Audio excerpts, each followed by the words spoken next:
нийгмийн хөгжил залуусын цаг хөтөлбөр маань үзэгч та бүхэндээ хүрч байгаа лээ. За үргэлжлүүлээ та бүхнийгээ өдрийнхөө хүндтэй зочтой уулзахад бэлэн болсон байна. Яг одоо студид маань MICG маркетинг судалгаа бизнес төслийн компани захирал Бэлэгт цаахаа хүрэлцэн ирсэн байгаа. За мөн зөвлөх Льюис Смит, за мөн менежер Сансар Чимэгнаар та бүхэндээ сонирхолтой сайхан ярилцлагыг өрнүүлэхээрээс хүрэлцэн ирсэн байгаамаа. За та гуравтаа өдрийн мэндийг хүргэе. Өдрийн мэндийг. Hello. За тэгэхээр мэдээж хамгийн эхний одоо үзэгчтэй танилцуулах мэдээллийн хувьд гэх юм бол мэдээж компанийнхаа үйл ажиллагааны талаар яриа л да тий. Яг танай компанийн хувьд яг хэдэн онд байгуулагдав, яг ямар чиглэлээр үйл ажиллагаа явуулж байна вэ? Манай MICG компани 2006 онд үндэслэл тавигдсан.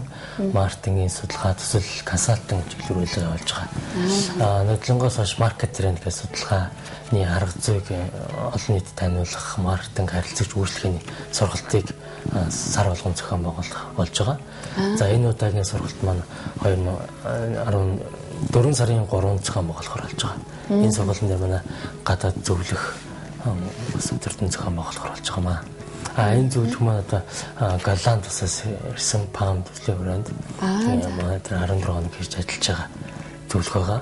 Компани маркетинг, PR, имиж бүх чиглэлээр зөвлөгөө өгж ажиллаж байгаа. За, манай компани бол ер нь маркетинг, тэгэхээр маркетингийн судалгаа, стратеги, бизнес төсөл төлөвлөгөө боловсруулж байгаа бизнес консалтингийн компани. Энэ залуу хамтолонтой шинэлэг имиж төр зөвтөөгөр ажиллахаар 14 онд өөрсдийн маркетинг бизнес төлөвлөгөө гаргаад байгаа.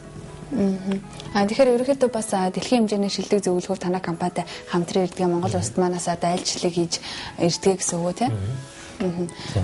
Цаашдаа бол бид нар одоо лист зөвлөлтөө одоо имиж компани бизнес маркетинг төлөвлөгөөнд ажилласан болохоор мэйлээр харьцаад ер нь урт хугацааны хамтын ажиллагаатай зөвлөгөөгөөр ажиллана. Цааш дараагийн удаад бол харилцагч компаниуд дээр имиж, PR тийм зөвлөгөө өгөх, хамтарч ажиллах чиглэлээр илүү хүрээг өргөжүүл.